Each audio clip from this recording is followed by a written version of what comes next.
तर विद्यार्थी मित्र, संचालक मंडळाची जी काही रचना आहे तर ती रचना करत असताना सर्वसाधारणपणे त्या सहकारी संस्थेचे जे काही पोटनियम आहे तर त्या पोटनियमामध्ये किंवा उपविधीमध्ये संचालक मंडळाची जी काही सदस्य संख्या आहे तर त्या सदस्य संख्येसंदर्भात तरतूद केलेली असते, नियम केलेले असते।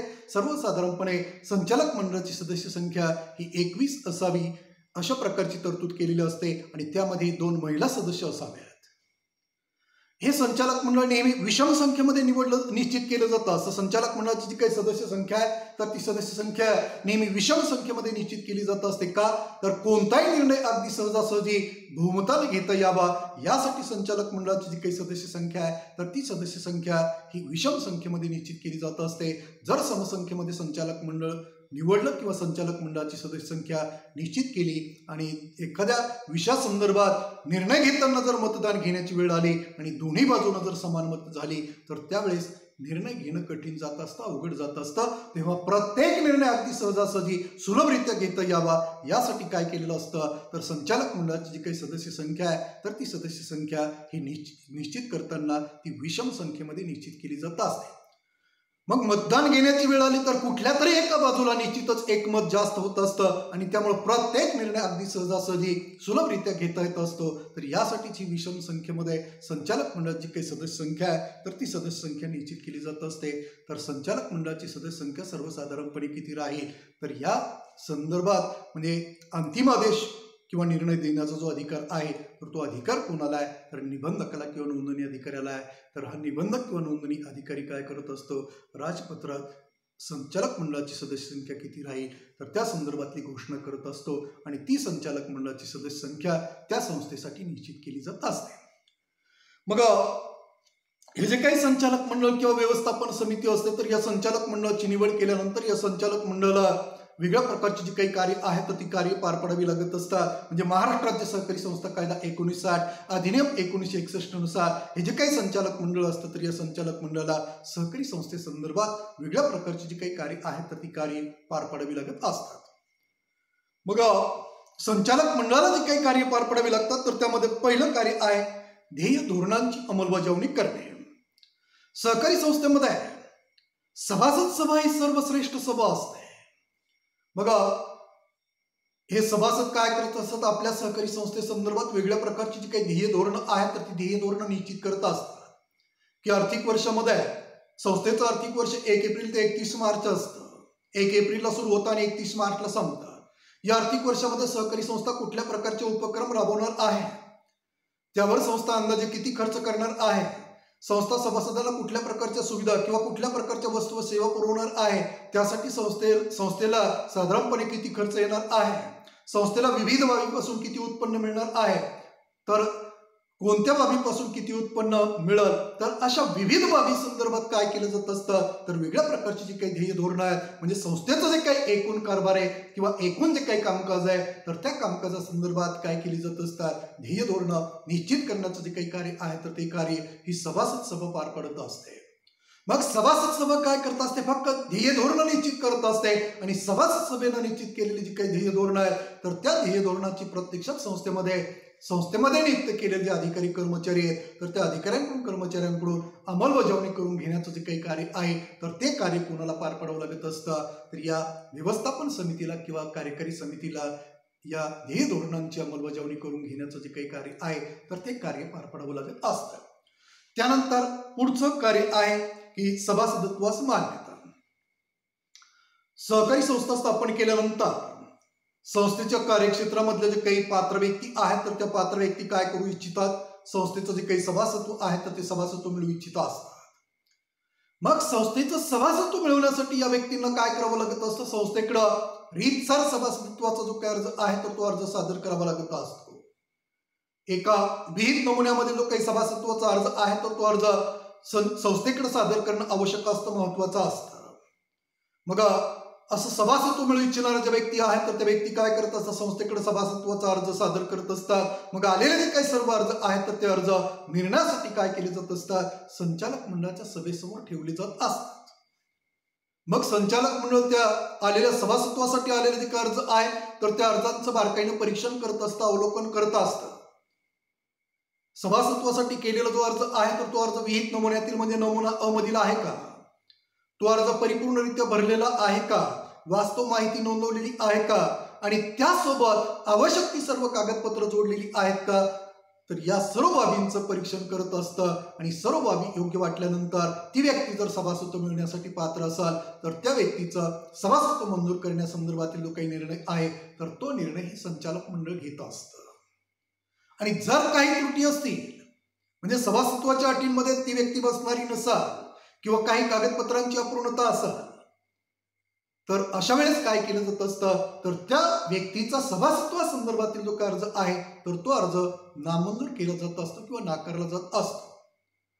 तेव्हा ज्या व्यक्तीने सहकारी संस्थेकडे सभासत्वासाठी अर्ज केलेले आहेत तर त्या व्यक्तींचे सर्व अर्ज संचालक मंडळाच्या सभेसमोर मांडले जात असतात. संचालक मंडळाला मग काय करावं लागतं, त्या अर्जाचं बारकाईने परीक्षण करावं लागत असतं आणि सर्व बाबी जर योग्य असतील म्हणजे विहित नमुन्यातील अर्ज असाल, तो परिपूर्णरित्या भरलेला असाल, वास्तव माहिती नोंदवलेली असाल, सोबत आवश्यक ती कागदपत्र जोडलेली असतील आणि सभासत्वाच्या अटीमध्ये बसणारी ती व्यक्ती असाल तर संबंधित व्यक्तीचं सभासत्व मंजूर करण्याचं जे काही कार्य आहे तर ते कार्य या संचालक मंडळाला पार पडावं लागत असतं. म्हणजे त्या व्यक्तीनं प्रवेश फी जमा केलेली असेल, भागाची रक्कम संस्थेकडे जमा केलेली असेल, सर्व बाबींची पूर्तता केलेली असेल तर अशा व्यक्तीचं जे काही सभासत्व आहे तर ते सभासत्व मंजूर करण्याचं जे काही कार्य आहे तर ते कार्य या संचालक मंडळाला पार पडावं लागत असतं. आणि सभासत्वासाठी अर्ज दाखल केल्यानंतर किंवा सादर केल्यानंतर एका विशिष्ट कालावधीच्या तो अर्ज निकालात काढणं बंधनकारक असतं किंवा आवश्यक असतं. मग सभासत्वासाठी जो काही अर्ज सादर केलेला आहे तर अर्ज सादर केलेल्याची जी काही तारीख आहे तर त्या तारखेपासून 3 महिन्याच्या आत संचालक मंडळाला कुठलं कार्य पार पडावं लागत असतं तर त्या व्यक्तीच्या सभासत्वासंदर्भातील जो काही निर्णय आहे तर तो निर्णय घेण्याचं जे काही कार्य आहे तर ते कार्य पार पडावं लागत असतं. आणि घेतलेला जो काही निर्णय आहे तर ज्या तारखेला तो निर्णय घेतलाय तर त्या तारखेपासून पुढं 15 दिवसाच्या आत तो जो काही निर्णय घेतलेला असेल तर तो निर्णय त्या संबंधित व्यक्तीला कळवण्याचं जे काही कार्य आहे तर ते कार्य सुद्धा या संचालक मंडळालाच पार पडावं लागत असतं. तर अशा पद्धतीनं सभासत्वासंदर्भातील जे काही निर्णय आहेत तर ते निर्णय घेण्याचं जे काही कार्य किंवा सभासत्वाला मान्यता देण्याचं जे काही कार्य आहे तर ते कार्य या संचालक मंडळाला पार पडावं लागत असतं. त्यानंतर पुढचं कार्य आहे कार्यालयीन कर्मचाऱ्यांची नियुक्ती. सर्वात महत्वाची बाब म्हणजे सहकारी संस्थेमध्ये या ज्या काही सभासद सभा आणि संचालक सभा असतात तर या सभासद सभा आणि संचालक सभा काय करत असतात, संस्थेसंदर्भात वेगळ्या प्रकारचे जे काही निर्णय आहेत तर ते निर्णय घेत असतात. परंतु ही सभासद सभा आणि संचालक सभा प्रत्यक्षात सहकारी संस्थेमध्ये घेतलेले जे काही निर्णय आहेत तर त्या निर्णयांची अंमलबजावणी करण्याचं जे काही कार्य आहे तर ते कार्य पार पडत नसते. फक्त निर्णय घेण्याचं कार्य कोण करत असतं, सभासद सभा आणि संचालक सभा. म्हणजे ही सभासद आणि कार्यकारी समिती काय करत असते, फक्त निर्णय घेत असतात. परंतु यांनी घेतलेले जे काही निर्णय आहेत तर त्या निर्णयाची संस्थेमध्ये प्रत्यक्षात अंमलबजावणी करण्यासाठी स्वतंत्र अशा प्रकारची जी काही व्यवस्था आहे तर ती व्यवस्था केलेली असते किंवा करावी लागत असते. तर ती कुठली व्यवस्था असते तर त्या सहकारी संस्थेचं दैनंदिन कामकाज जे आहे आणि सभासद सभेनं आणि संचालक सभेनं घेतलेले जे काही निर्णय आहेत तर त्या निर्णयाची संस्थेमध्ये अंमलबजावणी करण्यासाठी संस्थेमध्ये आवश्यक तेवढे अधिकारी व कर्मचारी नियुक्त केले जात असतात. मग या अधिकाऱ्यांची कर्मचाऱ्यांची म्हणजे कार्यालयीन कामकाज पार पाडण्यासाठी नियुक्ती केली जात असते. मग ही नियुक्ती करण्याचं जे काही कार्य आहे तर ते कार्य कोणाला पार पडावं लागत असतं तर या संचालक मंडळाला किंवा या व्यवस्थापन समितीला हे कार्य पार पडावं लागत असतं. मग त्यासाठी काय करावं लागत असतं संचालक मंडळाला किंवा कार्यकारी समितीला की आपल्या सहकारी संस्थेचं जे काही दैनंदिन कामकाज आहे तर ते दैनंदिन कामकाज पार पाडण्यासाठी किती कर्मचाऱ्यांची आवश्यकता आहे ते प्रथमतः निश्चित करावं लागत असतं. कर्मचाऱ्यांची संख्या किती आवश्यक आहे हे निश्चित केल्यानंतर कर्मचाऱ्यांची नियुक्ती करण्याची पुढची जी काही प्रक्रिया आहे तर ती प्रक्रिया आहे संचालक मंडळाला सुरू करावी लागत असते, पार पाडावी लागत असते.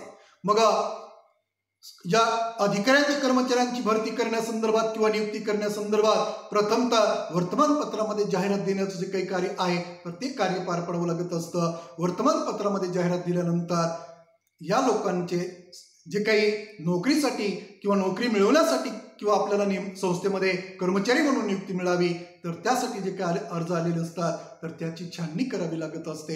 आणि छाननी केल्यानंतर कर्मचाऱ्यांना काय करावं लागत असतं किंवा त्या संबंधित व्यक्तींना मुलाखतीसाठी बोलावं लागत असतं. आणि मुलाखतीसाठी बोलवल्यानंतर त्यांची मुलाखत घ्यावी लागत असते. आणि मुलाखत घेतल्यानंतर काही कालावधीच्या आत किंवा थोड्या दिवसाच्या आत काय करावं लागत असतं, संबंधित व्यक्तीला आपली नियुक्ती करण्यात आलेली आहे तर त्या संदर्भातलं जे काही नियुक्तीपत्र आहे तर ते नियुक्तीपत्र देण्याचं कार्य पार पडावं लागत असतं, त्यांचं वेतन निश्चित करण्याचं कार्य पार पडावं लागत असतं, त्यांना संस्थेची कामं विभागून देण्याचं काम पार पडावं लागत असतं. आणि अशा पद्धतीनं या कर्मचाऱ्यांची जी काही सेवा शर्ती आहे तर त्या सेवा शर्ती संदर्भातील सर्व जे काही नियम आहेत तर त्या नियमांची त्यांना माहिती देण्याचं जे काही कार्य आहे तर ते कार्य कोणाला पार पडावं लागत असतं, तर या संचालक मंडळाला किंवा कार्यकारी समितीला पार पडावं लागत असतं. तर अशा पद्धतीनं कार्यालयीन कर्मचाऱ्यांची नियुक्ती करण्याचं जे काही कार्य आहे तर ते कार्य या संचालक मंडळाला किंवा कार्यकारी समितीला पार पडावं लागत असतं. त्यानंतर पुढचं कार्य आहे भाग भांडवलात वाढ घडवून आणणे.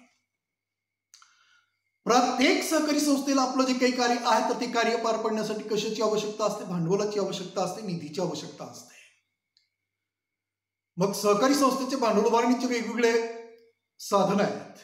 म्हणजे दोन मार्गाद्वारे संस्था भांडवलाची उभारणी करत असतात, एक अंतर्गत मार्ग आणि दुसरा बहिर्गत मार्ग. अंतर्गत मार्गामध्ये वेगवेगळ्या साधनांचा समावेश केलेला आहे आणि बहिर्गत मार्गामध्ये वेगवेगळ्या साधनांचा समावेश केलेला आहे. तर अंतर्गत मार्गामध्ये प्रवेश फी, भाग भांडवल, राखीव निधी आणि सक्तीच्या ठेवी या साधनांचा समावेश केलेला आहे. आणि बहिर्गत मार्गामध्ये ऐच्छिक ठेवी, कर्ज रोख्यांची विक्री आणि शासकीय अनुदान व देणग्या तर अशा साधनांचा समावेश बहिर्गत मार्गामध्ये करण्यात आलेला आहे. मग सहकारी संस्थेचं सर्वात जास्त भांडवल उपलब्ध करून देणारं आणि महत्वाचं साधन म्हणून कोणाकडे पाहिलं जातं तर भाग भांडवलाकडे पाहिलं जातं. कारण सहकारी संस्थेला सर्वात जास्त भांडवल या साधनाद्वारे प्राप्त होत असतं, उपलब्ध होत असतं. त्यामुळं भाग भांडवल हे साधन सहकारी संस्थेच्या दृष्टीनं अत्यंत महत्वाचं साधन असतं. कारण भागांची विक्री करून उभारलेलं जे काही भांडवल आहे तर ते भांडवल संस्थेच्या मालकी हक्काचं भांडवल असतं. कारण ज्या सभासदांना किंवा ज्या व्यक्तींना भागांची विक्री केलेली आहे त्या व्यक्ती कोण असतात तर त्या सहकारी संस्थेचे मालक असतात. आणि त्या व्यक्तींना संस्थेला जे काही भांडवल उपलब्ध करून दिलेलं असतं मग ते भांडवल सुद्धा संस्थेच्या मालकी हक्काचं भांडवल असतं आणि ते भांडवल संस्थेला आपल्या इच्छेनुसार गुंतविता येत असतं. आणि भागांची विक्री करून भांडवल उभारणी करणं अत्यंत सुलभ असतं, स्वस्त असतं. म्हणून सहकारी संस्था काय करत असतात, सर्वात जास्त भांडवल उभारणी कोणत्या साधनाद्वारे करत असतात तर भाग भांडवल या साधनाद्वारे करत असतात. आणि त्यासाठीच मग सहकारी संस्था काय करत असतात तर अशा भागांची जी काही विक्री आहे तर ती विक्री करून प्रचंड किंवा मोठ्या प्रमाणावर भांडवलाची जी काही उभारणी आहे तर ती उभारणी करत असतात. मग संस्थेच्या भाग भांडवलात संस्थेनं सुरुवातीला समजा भागांची विक्री करून भांडवल उभारलेलं आहे, परंतु संस्थेला आपलं कार्य पार पडण्यासाठी आणखी काही भांडवलाची आवश्यकता भासत आहे किंवा गरज पडत आहे. म्हणून संस्थेला असं ठरवलेलं आहे की आपल्या भाग भांडवलामध्ये वाढ घडवून आणायची. तर संस्थेला आपल्या इच्छेनुसार आपल्या भाग भांडवलामध्ये लगेच वाढ घडवून आणता येत नाही. जर आपल्या भाग भांडवलामध्ये संस्थेला वाढ घडवून आणायची असेल तर त्यासाठी प्रथमतः कोणाची मान्यता आवश्यक असते तर निबंधकाची किंवा नोंदणी अधिकाऱ्याची मान्यता मिळवावी लागत असते. आणि मगच संस्थेला आपल्या भाग भांडवलामध्ये वाढ घडवून आणता येत असते. आणि भाग भांडवलामध्ये दोन मार्गाने वाढ घडवून आणता येत असते. एक पहिला मार्ग कोणता, नवीन काही भागांची विक्री करून संस्था भाग भांडवल उभारू शकते किंवा भाग भांडवलामध्ये वाढ घडवून आणू शकते. म्हणजे पूर्वी विकलेले जे काही भाग आहे तर आणखी काही नवीन भागांची सभासदांना विक्री करून संस्थेचं जे काही भाग भांडवल आहे तर त्या भाग भांडवलामध्ये संस्था काय करू शकते, वाढ घडवून आणू शकते. हे कार्य कोणाला पार पडावं लागतं, संचालक मंडळालाच पार पडावं लागत असतं. निबंधकाची मान्यता मिळवायची आणि मग नवीन भागांची विक्री करायची आणि भाग भांडवलामध्ये वाढ घडवून आणायची. हे जे काही कार्य आहे तर हे कार्य संचालक मंडळालाच करावं लागत असतं. आणि दुसरा मार्ग भाग भांडवलामध्ये वाढ घडवून आणण्यासाठी संस्था कोणता अवलंबित असते तर पूर्वी विकलेले जे काही भाग आहे तर त्या भागांचं जे काही दर्शनी मूल्य आहे तर त्या दर्शनी मूल्यामध्ये निबंधकाच्या परवानगीनं वाढ घडवून आणली जात असते. आणि वाढ घडवून आणल्यानंतर जे वाढीव मूल्य आहे तर ते मूल्य सर्व सभासदांकडून वसूल केलं जात असतं. आणि त्यामुळे सुद्धा काय होत असतं, संस्थेच्या एकूण भाग भांडवलामध्ये वाढ घडवण्यासाठी त्याची मदत होत असते. म्हणजे नवीन भागांची विक्री करणं आणि निबंधकाची परवानगी घेऊन भागाचं जे काही मूल्य आहे तर ते मूल्य वाढवणं, तर अशा दोन मार्गाचा अवलंब करून काय करता येत असतं, संस्थेच्या भाग भांडवलामध्ये वाढ घडवून आणता येत असते. तर ही अशा पद्धतीनं वाढ घडवून आणण्याचं जे काही कार्य आहे तर ते कार्य कोणाला पार पडावं लागत असतं तर या संचालक मंडळाला किंवा या प्रतिनिधी मंडळाला किंवा या व्यवस्थापन समितीला हे कार्य पार पडावं लागत असतं. त्यानंतर निधीमध्ये किंवा भाग भांडवलामध्ये वाढ घडवून आणणे. मग संस्थेला आपलं जे काही कार्य आहे म्हणजे पतपुरवठा करणारी संस्था असेल तर ती संस्था आपल्या सभासदांना कर्ज पुरवठा करत असते. वेगळ्या प्रकारचा कर्ज पुरवठा उपलब्ध करून देण्याचं कार्य ही संस्था पार पाडत असते. अल्पकालीन कर्ज देत असते, मध्यमकालीन कर्ज देत असते, दीर्घकालीन कर्ज देत असते, अधिविकर सवलत देत असते. अशा विविध प्रकारचा जो काही कर्ज पुरवठा आहे तर तो कर्ज पुरवठा उपलब्ध करून देण्याचं जे काही कार्य आहे तर ते कार्य या संस्था आपल्या सभासदांना अशा प्रकारचा कर्ज पुरवठा उपलब्ध करून देण्याचं कार्य पार पाडत असतात. मग आपलं हे जे काही कार्य आहे तर ते कार्य पार पाडण्यासाठी या संस्थेला कशाची आवश्यकता आहे? निधीची आवश्यकता आहे, भांडवलाची आवश्यकता आहे. मग आपण पाहिले की संस्था काय करत असते, सभासदाला ज्यावेळेस संस्थेमध्ये सभासदत्व देत असते त्यावेळेस प्रत्येक सभासदाकडून प्रवेश फी घेत असते. मग या रकमेचा उपयोग संस्था भांडवल म्हणून करत असते. या अगोदरच्या मुद्द्यामध्ये आपण पाहिलं की भागांची विक्री करून संस्था काय करत असते, भांडवल उभारत असते. मग त्याचाही उपयोग काय करत असते, भांडवल म्हणून करत असते. मग भागांची विक्री करून जर भांडवल अपुरं पडत असेल, कमी पडत असेल तर त्यानंतर जी काही संस्था आहे तर ती संस्था काय करत असते, राखीव निधी उभारत असते. म्हणजे मिळणारा जो काही नफा आहे तर त्या नफ्यामधली 25% जी काही रक्कम आहे तर ती रक्कम राखीव निधीमध्ये जमा केली जात असते आणि त्या निधीमध्ये जमा झालेली जी काही रक्कम आहे तर त्या रकमेचा उपयोग संस्था काय म्हणून करू शकते, भांडवल म्हणून करू शकते. पतसंस्था असेल तर त्या संस्था आपल्या सभासदांना कर्ज पुरवठा उपलब्ध करून देत असतात. कर्ज पुरवठा उपलब्ध करून देताना जर भांडवलाची आवश्यकता असेल तर कर्जामधली 10% जी काही रक्कम आहे तर ती रक्कम किंवा ठराविक जी काही रक्कम आहे तर ती रक्कम सक्तीची ठेव म्हणून ठेवून घेत असतात. तर या ठेवीपोटी गोळा होणारी जी काही रक्कम आहे तर त्या रकमेचा उपयोग सुद्धा संस्था काय म्हणून करत असतात, तर भांडवल म्हणून करत असतात. त्यानंतर सहकारी संस्था काय करत असतात, सभासदांच्या आणि बिगर सभासदांच्या ऐच्छिक ठेवी स्वीकारत असतात.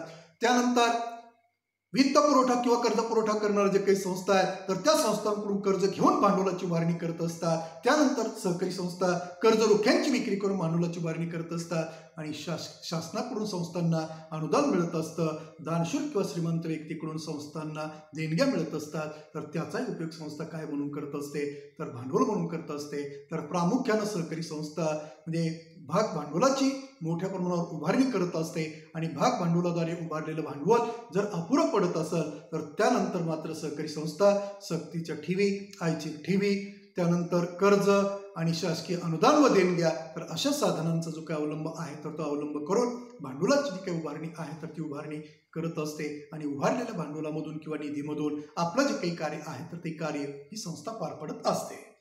त्यानंतर पुढचं कार्य आहे की सेवकांच्या तक्रारी हाताळणे. सहकारी संस्थेमध्ये संस्थेचं दैनंदिन कामकाज पार पाडण्यासाठी काय केलेलं असतं, आवश्यक तेवढे अधिकारी व कर्मचारी नियुक्त केलेले असतात. वरती एक मुद्दा आपण पाहिला की कार्यालयीन कामकाज पार पाडण्यासाठी संस्थेमध्ये अधिकारी व कर्मचारी नियुक्त करण्याचं कार्य कोणाला पार पाडावं लागतं, संचालक मंडळाला. मग या कर्मचाऱ्यांची नियुक्ती केल्यानंतर त्या कर्मचाऱ्यांना नेहमी खुश किंवा समाधानी ठेवणं आवश्यक असतं, महत्वाचं असतं. जर त्यांच्या काही मागण्या असतील, त्यांच्या काही तक्रारी असतील, त्यांच्या काही सूचना असतील आणि त्याकडे जर दुर्लक्ष केलं तर या कर्मचाऱ्यांमध्ये असंतोष निर्माण होत असतो.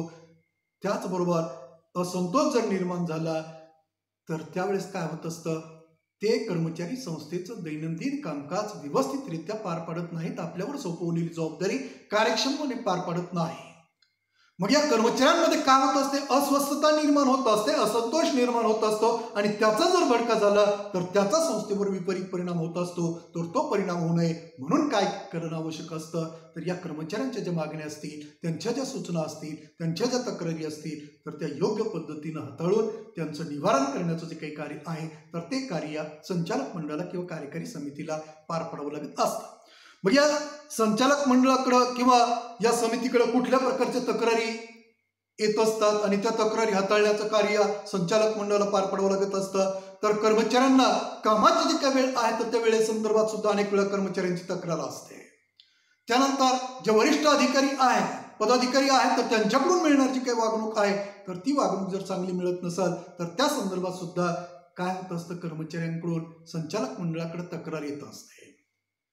त्यानंतर मिळणार जे काही वेतन आहे तर ते वेतन जर अपुरं मिळत असेल तर त्या संदर्भात सुद्धा कर्मचाऱ्यांकडून संचालक मंडळाकडे तक्रार येत असते आणि कामाच्या ठिकाणी ज्या ज्या सुविधा आवश्यक असतात, म्हणजे आरोग्यासंदर्भातल्या सुविधा आवश्यक आहेत, बैठक व्यवस्था व्यवस्थित असणं आवश्यक आहे, पिण्याच्या पाण्याची सुविधा असणं आवश्यक आहे, सांडपाण्याची सुविधा असणं आवश्यक आहे, तर या सर्व सुविधा जर पुरेशा प्रमाणात योग्य पद्धतीनं उपलब्ध झालेल्या नसतील तर त्या संदर्भात सुद्धा कर्मचारी काय करत असतात, तर संचालक मंडळाकडे आपली जी काही तक्रार आहे तर ती तक्रार करत असतात. तर अशा पद्धतीनं हे जे काही कर्मचारी आहेत तर ते कर्मचारी वेगळ्या प्रकारच्या जे काही आपल्या तक्रारी, आपल्या जे काही मागण्या आहेत तर त्या मागण्या कुणाकडे नोंदवित असतात, तर संचालक मंडळाकडे नोंदवित असतात. तेव्हा संचालक मंडळानं या कर्मचाऱ्यांच्या ज्या काही मागण्या आहेत, त्यांच्या ज्या काही तक्रारी आहेत, तर त्यांच्या ज्या काही सूचना आहेत, तर त्या सूचनांचं किंवा तक्रारींची योग्य प्रकारे दखल घेऊन त्यांचं निवारण करण्याचं जे काही कार्य आहे तर ते कार्य कोणाला पार पाडावं लागत असतं, तर या संचालक मंडळाला किंवा कार्यकारी समितीला हे कार्य पार पाडावं लागत असतं. त्यानंतर पुढचं कार्य आहे सभासदांच्या तक्रारी हाताळणं.